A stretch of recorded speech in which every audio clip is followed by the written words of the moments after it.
Hebrews 10 verse 25. Not forsaking the assembling of ourselves together, as the manner of some is, but exhorting one another, and so much the more, as ye see the day approaching. As I said before, faith should have its own course, so you see the return of God, it is expressed in terms of the outer court of the temple, the sanctuary, and the most holy place.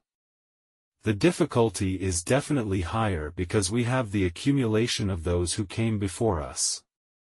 Because God won't let you copy, not happy to see how much you've succeeded and grown, without surpassing those who came before, even an audience will not accept it.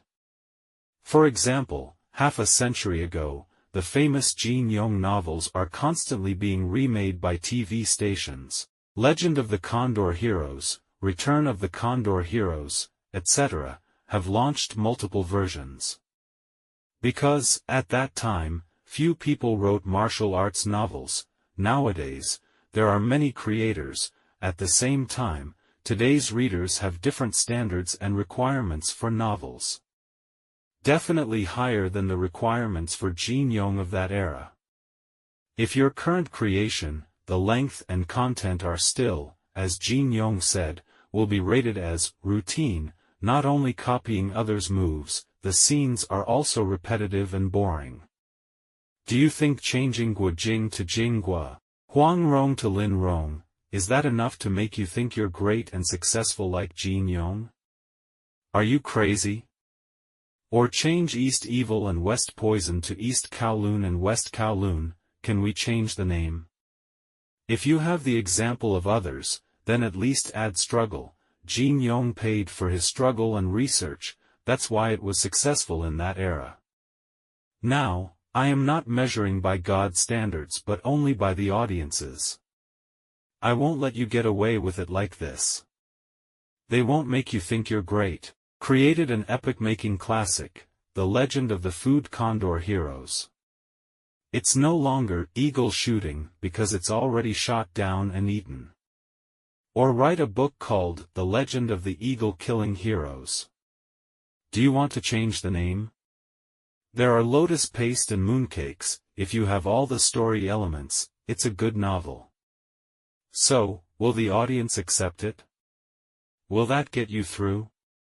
Of course, the audience won't accept it. How much more, God? Sadly, many churches believe that this God will get them through. They just copied the views of 500 years ago. Then he feels that you should respect him, because he is a professor of theology and a doctor of divinity.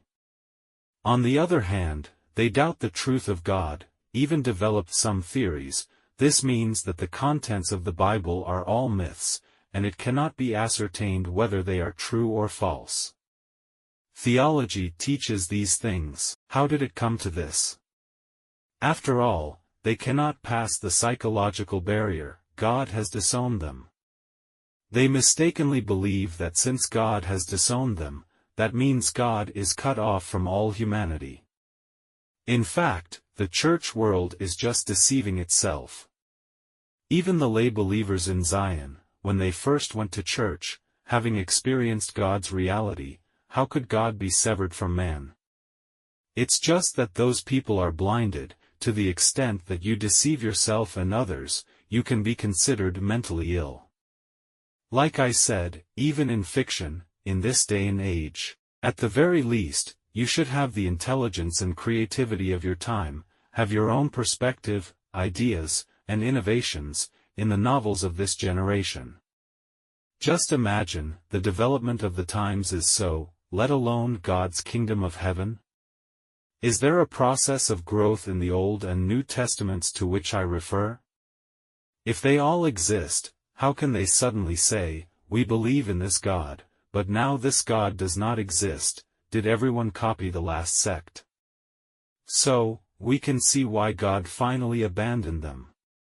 To be sure, many still carry over from the success of the previous generation, because of their character.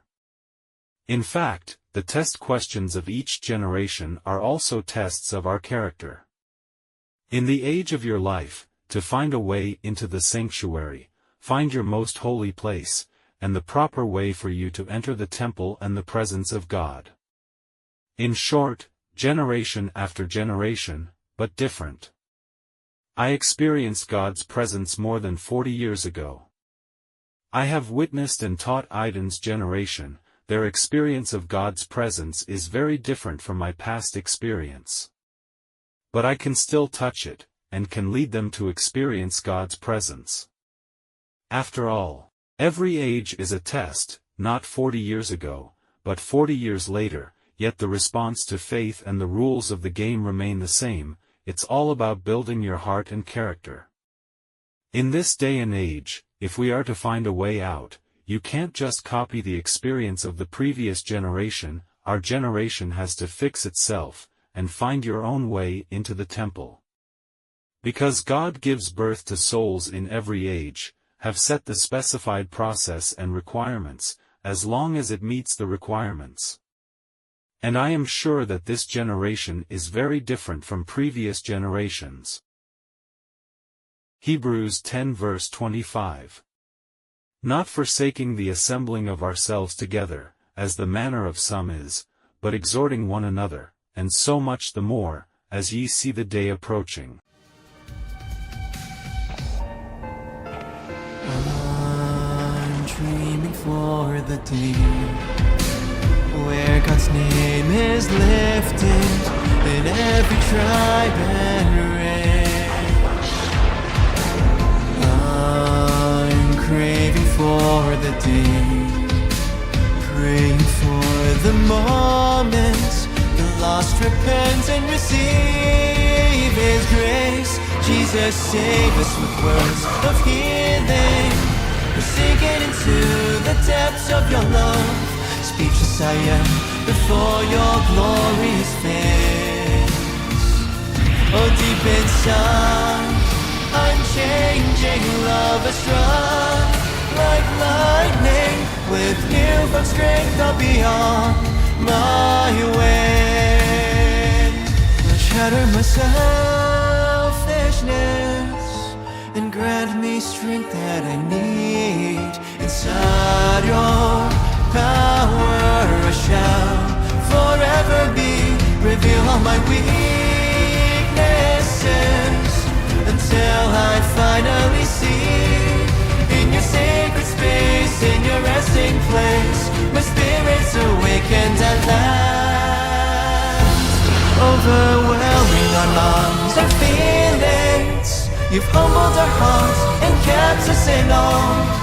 Lost in your love, a sweetness we can't ignore. Every tear is dried, I'm no longer trembling. I wanna feel it forever.